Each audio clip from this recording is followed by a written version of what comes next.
Welcome everybody to our April edition of Unboxing the Trends. I'm your host, Tim Ranagan, and I'm joined again today by the unboxing logistics legend, Lori Boyer. Lori, how are you doing today?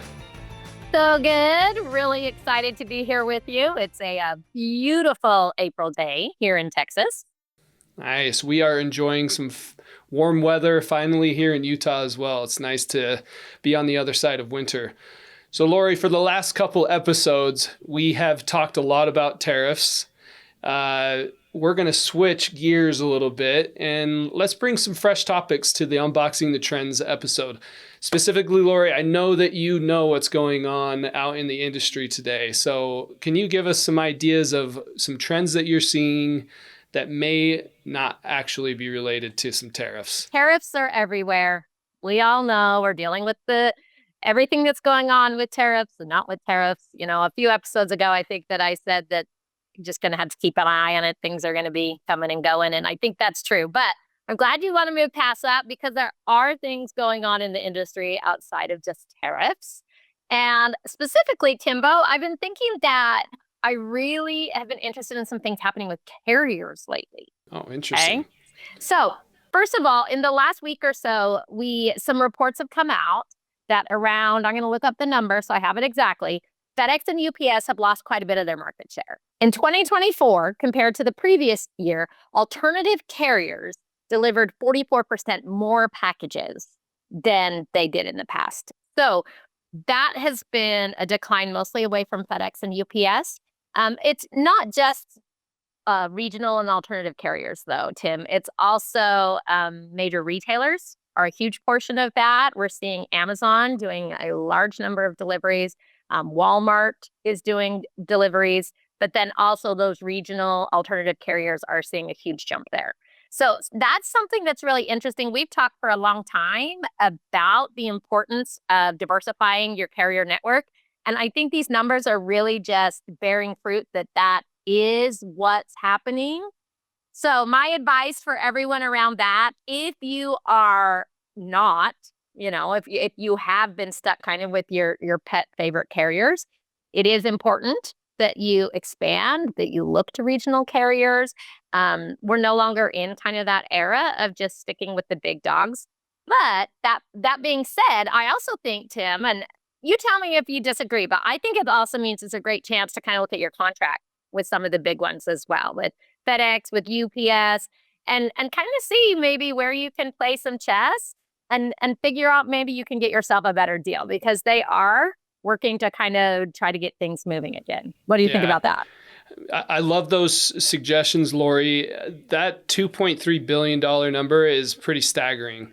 And I think it reflects that brands are looking for options that give their customers that flexibility that they're looking for. And I love the recommendation about the contracts, right? And I think for our listeners out there, I'll just add one little tidbit to that.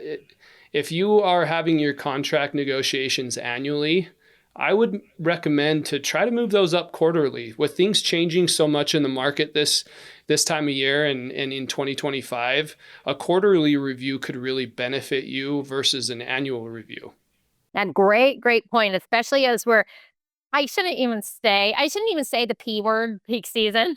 But as we're starting to move towards peak season, great to lock in some additional deals on your rates as we're moving towards the time when we often see extra surcharges and everything else. So love that, Tim. I think a lot of people will agree with me that it's never too early in the year to talk about peak season. There's so much that goes on. It's true. So Lori, it's true. I love that conversation about this carrier mix, especially as it relates to FedEx and UPS.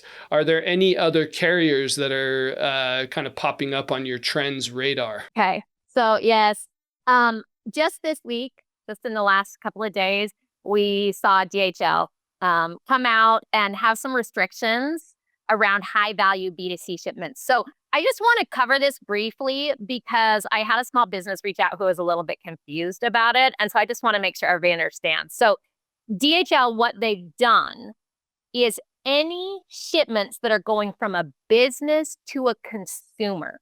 So not business to business. This is where I had one of my small businesses get confused and think that it was going to fall under that. It's not. But if it is a business to a consumer shipment that's over $800, DHL is not going to be shipping those across borders. So obviously, if you are a business and you're shipping to a consumer, a high value item, I think that it is important that you, again, are diversifying your carriers, look for some alternatives. There's just kind of some confusion with all the customs workload, with all the tariffs. This is kind of one of those, this is going to be temporary according to DHL, but these are the kind of compliance issues that we can see kind of stacking up with some of the confusion that's going on. So businesses, small business, if you have high value items, you need to make sure that you're expanding and looking for other options. But it shouldn't apply to you if it's a business to business purchase. So I've had somebody for their suppliers or whatnot. It's not applicable for that. Does that help? It does, absolutely. It's all about risk mitigation. Try to get out in front of these. So just to reiterate what Lori just said, if you use DHL for some of these higher value direct-to-consumer products, make sure you have some fallback options in place. It'll really help you get out in front of some of these regulations. And again, it's all about risk mitigation.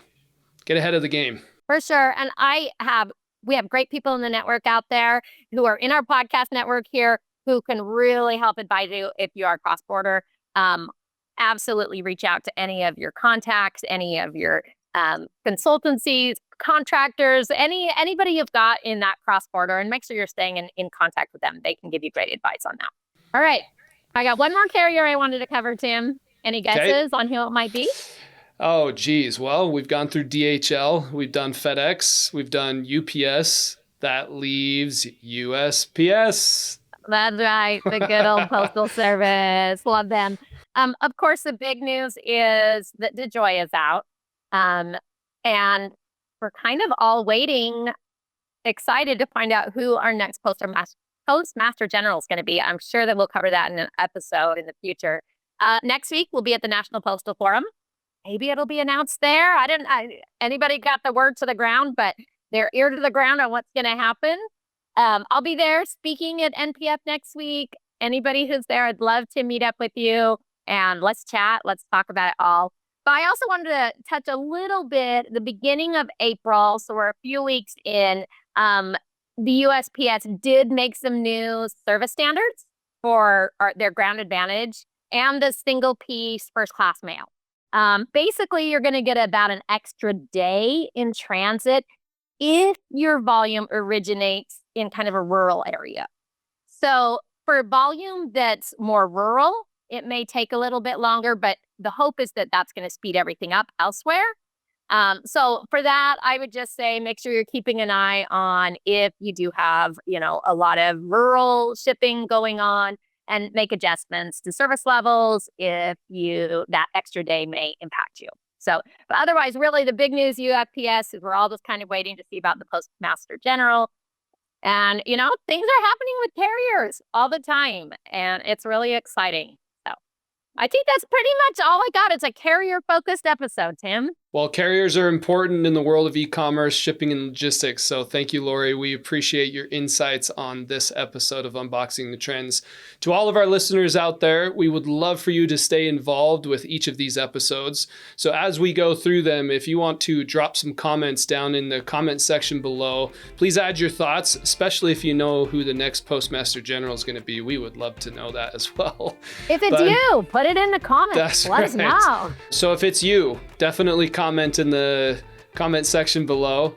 But until next time, thanks for joining us on this episode of Unboxing the Trends.